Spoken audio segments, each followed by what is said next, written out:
Dalam Bapa dan Putra dan Kudus, amin. Allah Bapa di surga, bantu kami untuk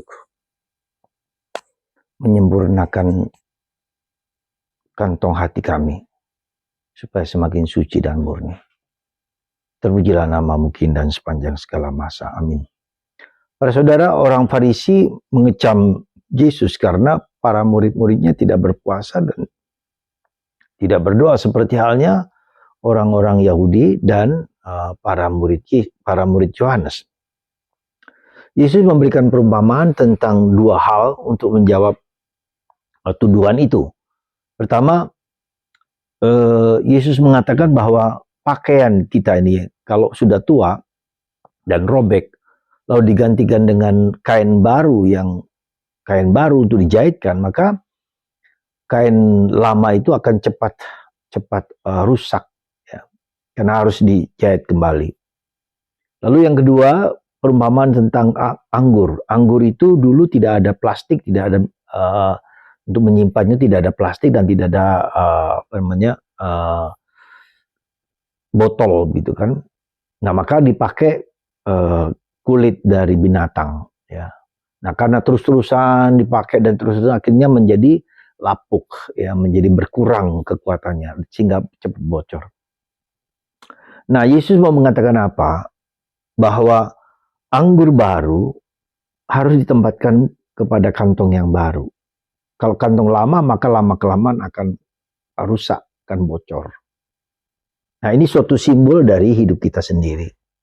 Kalau kita mau menerima pandangan baru, sifat baru, pikiran baru, situasi yang baru, maka kita harus mengubah cara pandang kita.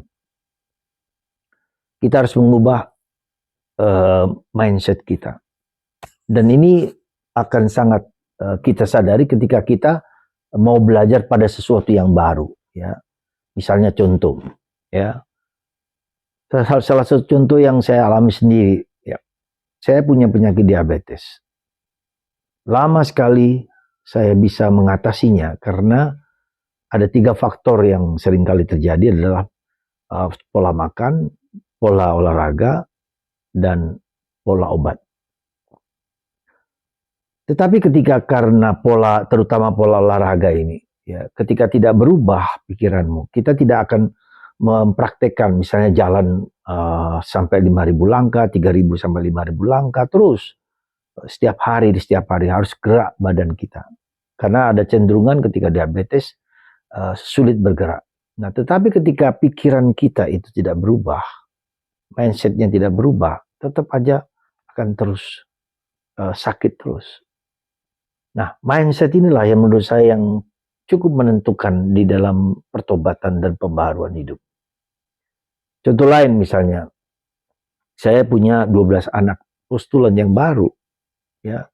Maka ketika kita mengajukan cara hidup yang disiplin, ya, mandi, kemudian belajar, kemudian makan, doa, dan seterusnya, itu sesuatu pola yang baru. Dan itu tidak mudah bagi mereka, bagi anak-anak muda untuk menyesuaikan dengan tidak ada pola mereka belajar, makan, kemudian tidur, kemudian berdoa, tidak ada pola itu. Tapi ketika mindsetnya tidak diubah, itu betapa susahnya mereka menyesuaikan diri. Dan itu harus diulang-ulang terus. Jadi saudaraku terkasih, demikian juga dengan hidup kita. Ketika pola pikir kita tidak kita ubah dengan sesuatu yang baru, maka akan berulang terus. Karena itu sudah melekat di dalam diri kita sejak dahulu. Nah, hal yang sama dengan kehidupan rohani kita. Kehidupan rohani kita. Ketika kita tidak mengubah cara pikir, cara pandang kita, maka yang lama akan terus kita jalankan. Ya, jadi ketika kita misalnya saya sudah katakan kepada para apostol dan kepada kita semua, ketika mindset kita tidak ubah, maka itu juga akan sulit berubah. Ya. Dan ketika kita mau mengubah mindset pun itu harus terjadi suatu proses yang berulang-ulang, berkali-kali bahkan, ya. Seperti saya katakan, ketika seorang frater, ya, sulit bangun pagi, kalau tidak diubah akan sulit juga bagi dia sebagai pastor untuk bangun pagi. Jadi membutuhkan suatu proses pertobatan, proses pembaruan batin, proses pembaruan pikiran untuk bisa berubah. Demikian juga dengan kita mencintai kitab suci di bulan September ini. Mengapa kita seringkali gagal? Karena kita tidak mengubah mindset kita bahwa itu sabda Allah, bukan sekedar buku, bukan sekedar moral, tetapi lebih kepada suatu relasi personal dengan Yesus. Jadi kitab suci itu sarana kita untuk berdialog dengan Yesus. Jadi karena itulah maka kitab suci tidak cukup hanya pada masa ada bulan September aja, tetapi suatu relasi personal dengan Yesus. Maka kita harus mencoba untuk berelasi dengan Yesus, untuk berbicara dengan Yesus dari hati ke hati, dengan kelembutan, dengan kesadaran, dengan situasi batin kita bahwa saya berdialog dengan Yesus. Saya merasa Tuhan mencintai aku dan aku mencintai Yesus, dan aku ingin tahu siapa Yesus itu sebenarnya dan bagaimana Yesus bekerja dalam diriku. Jadi sekali lagi saudaraku, kita butuh kantong yang baru.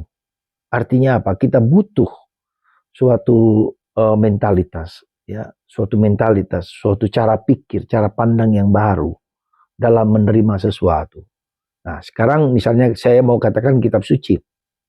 Coba kita mau bergaul dengan Tuhan, dengan Yesus lewat kitab suci. Karena kitab suci itu adalah Allah yang berbicara dalam sejarah, dalam waktu. Ya. Maka kita mencoba memahami roh yang mengilhami para pengarang kitab suci itu dengan roh kita.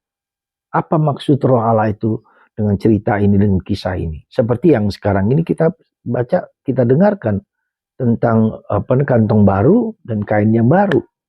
Atau juga sekarang tentang paus kita yang sedang datang ini. Saya ada banyak aspek yang bisa kita lihat dalam diri paus. Tapi saya melihat dari aspek bagaimana beliau jatuh bangun, ya, mengubah mindsetnya untuk menjadi pribadi yang dekat dengan orang lain, menjadi pribadi yang tidak mudah mengadili dan menghakimi, yes, judging mentality. Tetapi bahwa setiap orang mempunyai niat baik yang baik, dan kita mempunyai pandangan-pandangan negatif, prasangka-prasangka itu harus kita gugurkan. Dan itulah yang kita sebut dengan puritas cordis, kemurnian hati.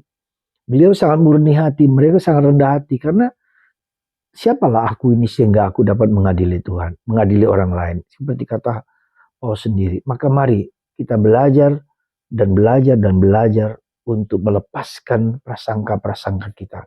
Untuk memiliki kemurnian hati. Untuk memiliki sikap batin yang tidak mengadili dan menghakimi. Dan itulah saudaraku yang kita sebut dengan puritas cordis. Kita semua dipanggil untuk memiliki kemurnian hati. Tuhan yang memiliki segala-galanya. Tuhan yang memiliki menghakimi seseorang. Kita tidak berhak mengadili. Maka kita belajar untuk murni hatinya. Puritas cordis, purity of heart. Semoga Anda dan saya dan kita semua memurnikan pikiran hati kita, ya, untuk segala sesuatu, supaya kita berpikiran positif kepada orang lain. Semoga Tuhan memberkati Anda dan kita semua. Bapa, Putra, dan Roh Kudus. Amin.